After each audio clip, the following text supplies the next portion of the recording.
Hello everyone, आज है 10 जनवरी और आज इस वीडियो में हम बात करेंगे वोडाफोन आइडिया के बारे में। देखो, हालत खराब है इस कंपनी की और लगातार ये टूट रहा है। ₹7.25 पर आ चुका है वोडाफोन आइडिया का शेयर और लगातार टूटता जा रहा है और लो लेवल पर पहुंच चुका है।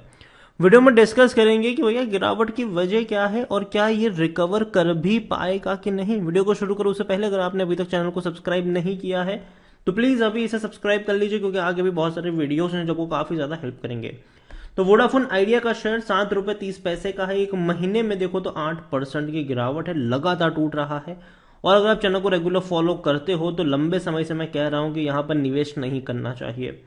जब ये ₹12 का था, ₹10 का था या फिर ₹11 का था, कई बार मैंने कहा है कि आने वाले दौर में ये ₹8 से भी नीचे जा सकता है और अभी ये वहां पर जाता हुआ नजर भी आ रहा है, आ चुका है। ऑलमोस्ट 38% तक टूट चुका है पिछले एक साल में और सबसे लोवेस्ट पॉइंट पर ट्रेड कर रहा है पिछले एक साल के।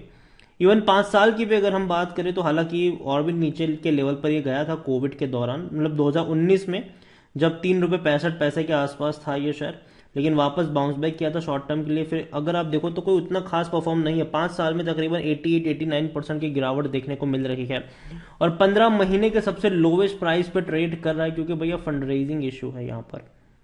देखो, हम सब जानते हैं कि वोडाफोन आइडिया के ऊपर कर्जा बहुत ज्यादा है और वो कर्जा ही चुकाना इनके लिए मुश्किल है। और दूसरी तरफ 5G को लेकर भैया इनको पैसा चाहिए, कैश चाहिए, और फंड रेजिंग हो नहीं पा रही है।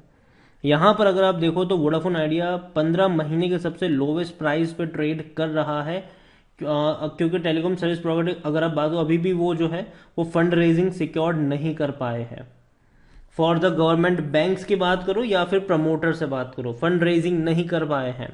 रिसेंटली अगर आप बात हो 7,000 करोड़ भैया उनको चाहिए थे इमरजेंसी फंड के लिए from local banks. According to the newspaper report, the State Bank of India, Punjab National Bank, HDFC Bank and IDFC First Bank are among the bank that the telco approach, मतलब इन्होंने इनको approach किया था। However, lender could wait for either capital increase by its promoter, लेकिन बाद में यहाँ पर यह भी है कि प्रमोटर भी इंक्रीज कर सकते हैं और यहाँ पर यह भी है कि debt equity conversion by government भी यहाँ पर है। लेकिन अगर आप देखो तो फ्रेश कैपिटल इन्फ्यूजन भी एक इनका ऑप्शन यहां पर हो सकता है, लेकिन वो हो नहीं पा रहा है। ठीक है, if fresh capital infusion from VI promoter does not come by January February, it will become difficult for the telco to survive. देखो, अगर नया फ्रेश कैपिटल वोडाफोन आइडिया को जनवरी फरवरी मतलब इस 2 महीने में नहीं मिला तो इनका सर्वाइव करना तक मुश्किल हो जाएगा।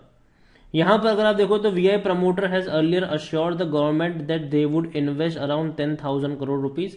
The assurance had come shortly before the government finalise the telco sector revival package की अगर हम बात करो, लेकिन फिर भी अभी भी कुछ चीजें होती नजर नहीं आ रही। देखो, फंड रेजिंग की इनको बहुत ज्यादा जरूरत है और आगे हम सब जानते हैं क्योंकि कंपनी के ऊपर कर्जा बहुत ज्यादा है, कंपनी उसको चुका ही नहीं पा रही है। और दूसरी तरफ 5G वाले टावर में वही खरीदारी भी कर रहे हैं ये लोग, तो उसका भी तो पैसा चुकाना है इनको।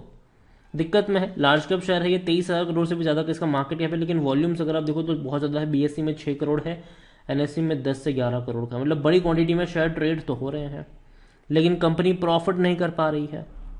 हर क्वार्टर में 7,500 7,600 करोड़ का लॉस है और ये आगे भी ऐसे ही रहेंगे। क्योंकि देखो, अगर ये बढ़ा भी देंगे ना, अपने टैरिफ को बढ़ा भी देंगे, ठीक है, लेकिन फिर भी इनके लिए चैलेंजेस है, क्योंकि टैरिफ अगर बढ़ा भी देंगे तो भैया यूजर छोड़ के चले जाएंगे, इनको एयरटेल या जियो में चले जाएंगे। इवन पिछले कुछ महीनों में अगर आप देखो तो इनके जो यूजर है वो इनको छोड़ के जा चुके हैं कई सारे, और प्रॉब्लम में है ये बैंक, इससे आप इनकार नहीं कर सकते। वोडाफोन आइडिया के बारे में देखा जाए तो वोडाफोन आइडिया में according to Moneycontrol user 15% लोग कह रहे हैं कि बेचो, बाकी हर कोई कह रहा है खरीदो, खरीदारी करिए तो बने रहो। जहां तक बात है इनके रेवेन्यू की, पहले इंक्रीज हो रहे थे लेकिन अब डिक्रीज हो रहे पिछले 3 सालों से, और अभी भी कोई उतना अच्छा एस्पेक्ट नहीं है।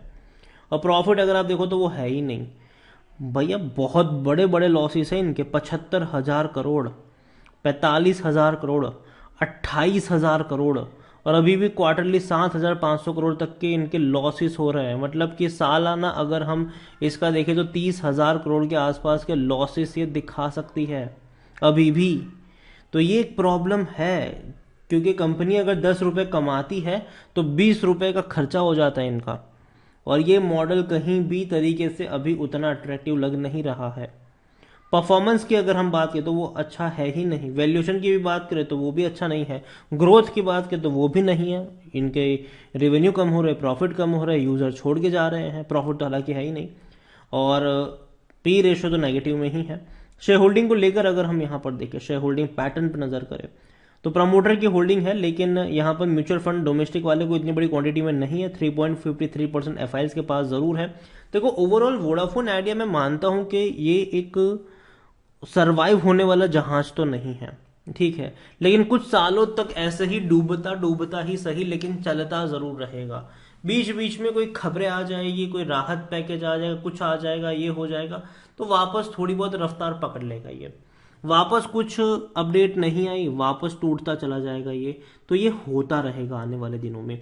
बीच बीच में कई बार आपको लगेगा कि अच्छा चीजें बेहतर हो रही है, चलो मैं खरीद लेता हूँ, और आपको ललचाएगा ये, बहुत ज्यादा ललचाएगा आपको बाइंग करने के लिए, और ये मैं कई बार बता चुका हूँ कि आपको लालच आएगा कि यार ये शेयर तो अभी दौड़ेगा, मैं खरीद लेता हूँ। लेकिन मैंने पहले भी कहा था, मैं अब भी कहूंगा कि जिस तरीके की कंपटीशन इनको भारती एयरटेल और रिलायंस जियो से मिल रही है, उनके सामने इनका कंपीट करना मुश्किल है। वो भी कंपनी पैसा लेकर बैठी नहीं है, कंपनी के पास पैसा ही नहीं है, ज्यादा फंड रेजिंग हो नहीं पा रही है, कर्जा बहुत ज्यादा है, हर साल पैसा चुकाना है भैया इनको, हर साल पैसा चुकाना है। कई सारे बैंक्स इनके भैया पैसा मांग रहे हैं, सरकार का भी बकाया बाकी है, जो टेलीकॉम डिपार्टमेंट है उनका भी बकाया यहाँ पर बाकी है।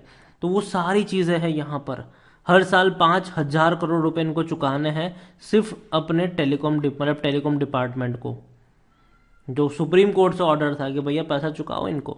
बाकी बैंक्स का तो अलग से है हिसाब किताब। तो आप खुद सोचिए कि जो कंपनी पैसा कमा ही नहीं पा रही है, उनको हर साल अपना पैसा चुकाना पड़ रहा है, तो दिक्कत में है। इवन जो कुमार मंगलम बिरला है, उन्होंने तो भैया रिजाइन कर दिया था, यहाँ से कर दिया ही है कि भैया मैं यहाँ पर नहीं हूँ, और सरकार से भी बोला था कि मेरी सारी इक्विटी आप ले लो और आप चलाओ, लेकिन बचा लो इसको। लेकिन अभी भी ऐसा कुछ हुआ नहीं है, और आगे होगा कि नहीं वो कहना अभी के लिए बहुत ही ज़्यादा मुश्किल है। लेकिन मैं मानता हूं कि वोडाफोन आइडिया सर्वाइव हो जाए, ठीक है, क्योंकि हमेशा ये चीज़ होती है कि अगर दो कंपनियों का राज चलता है तो कहीं ना कहीं प्राइसिंग पावर आ जाती है, तो एटलीस्ट मार्केट में कंपटीशन होना ज़रूरी है टेलीकॉम सेक्टर में।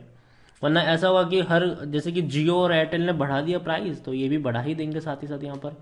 तो ये चीज़ है यहाँ पर। तो अभी के लिए इतना ही कहूँगा कि वोडाफोन आइडिया गिरावट है, और अगर बाजार और टूटता है तो यहाँ पर भी गिरावट देखने को मिलेगी। लेकिन मुझे लगता है कि 6 रुपए के आसपास अगर जाएगा ना, तो वापस यहाँ पर तेजी भी देखने को मिलेगी। कुछ न्यूज़ ऐसी आ जाएगी कि यहाँ पर ये हो रहा है, सरकार ये हेल्प कर सकती है, ऐसा कर सकती है, वापस भागना शुरू कर देगा 6 रुपए से, वापस 8-9 पे जाएगा, वापस कुछ नहीं होगा, वापस गिरेगा। लेकिन लॉन्ग टर्म का सर्वाइवल मुझे अभी के लिए वोडाफोन आइडिया का लग नहीं रहा है। शॉर्ट टर्म में खबरों के ऊपर सब कुछ रहेगा यहाँ पर, लेकिन फिर भी मैं कहूँगा कि अवॉइड करिए। वो भी इसीलिए क्योंकि देखो गिरते हुए बाजार में अच्छी और फंडामेंटली स्ट्रांग कंपनियों के शेयर आपको सस्ते दाम में मिल सकते हैं। तो ऐसे में उन कंपनी के ऊपर दाव नहीं खेलना चाहिए जो ऑलरेडी मतलब कोई अच्छा परफॉर्मेंस नहीं कर रही है या फिर दिक्कत में है। बाकी मर्जी आपकी है। वीडियो को यहीं पे एंड करूंगा। पसंद आए तो लाइक कर, शेयर कर, चैनल अगर पहले बार आए तो प्लीज सब्सक्राइब करें। और वोडाफोन आइडिया के बारे में आप क्या सोचते हैं वो भी आप मुझे कमेंट में लिखकर बता सकते हैं। Thank you.